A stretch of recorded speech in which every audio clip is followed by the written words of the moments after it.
मेरे प्यारे बच्चों, कैसे हैं आप लोग। उम्मीद कर रहा हूँ कि बहुत बेहतरीन होंगे। तो देखिए 2025 के 2 सेट हम पिछले वीडियो में आपको बता चुके हैं। आज हम लोग हल करेंगे ये सेट नंबर 3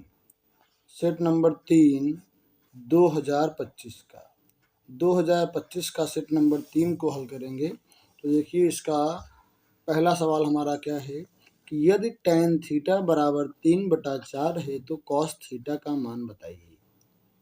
tan थीटा बराबर 3/4 है तो cos थीटा का मान बताइए। तो देखो यहाँ हमारा क्या दिया गया है कि tan थीटा बराबर 3/4। जैसा कि हम जानते हैं tan क्या होता है, लंब बटे आधार। तो हम यहाँ से निकाल लेंगे कर्ण। पाइथागोरस की प्रमेय कहती है कि कर्ण स्क्वायर बराबर लंब स्क्वायर प्लस आधार स्क्वायर। क्या लगाएंगे यहाँ से, कर्ण स्क्वायर बराबर, या कहेंगे कर्ण बराबर अंडर रूट लंब स्क्वायर। तो लंब कितना है 3 का स्क्वायर 9 आ जाएगा, प्लस आधार का स्क्वायर यानी 4 का स्क्वायर 16 हो जाएगा। इन दोनों को जोड़ेंगे कितना आएगा 25, और 25 का वर्गमूल कितना होता है 5। तो यहाँ से कर्ण कितना आ गया 5, और हमको निकालना क्या है cos थीटा। तो हम जानते हैं cos थीटा बराबर क्या होता है, आधार बटे कर्ण।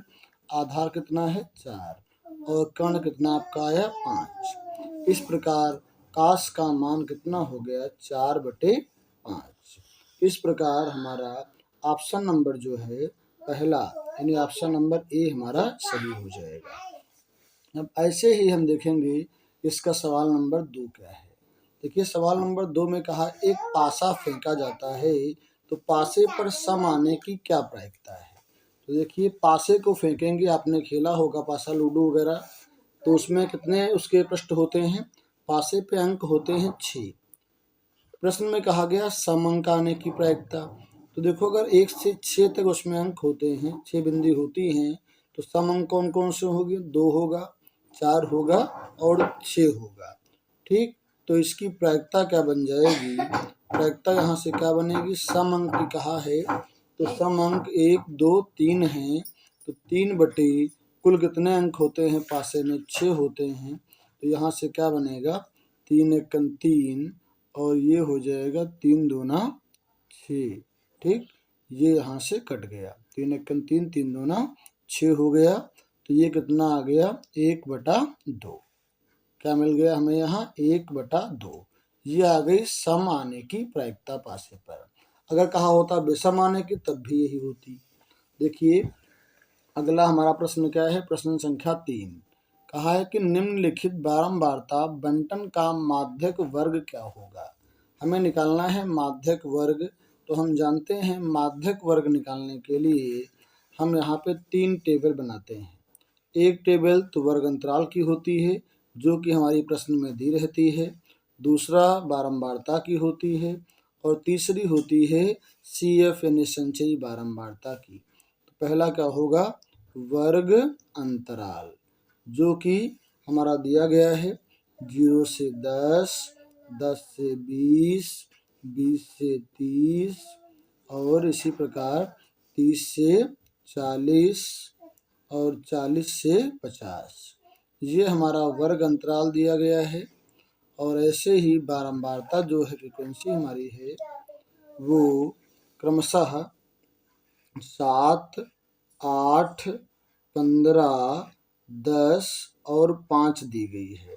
यहाँ से हम निकालेंगे CF। कैसे निकालते हैं, पहला अंक 7 उतार लो, 7 में 8 जोड़ो 15 आएगा, 15 15 30 हो जाएगा, 30 10 40 हो जाएगा, और 40 और ये 5 कितना हो जाएगा 45। अब 45 का आधा क्या होता है 22.5। तो देखो 22.5 कहाँ पड़ेगा, 22 यानी 15 से बड़ा होगा, 30 में जाएगा, तो 30 के सामने जाएंगे। ये देखो यहाँ वर्ग पूछा है तो वर्ग क्या हो जाएगा 20 से 25 हो जाएगा, 20 से क्या हो जाएगा 30। इस प्रकार हमारा ऑप्शन नंबर C सही हो जाएगा।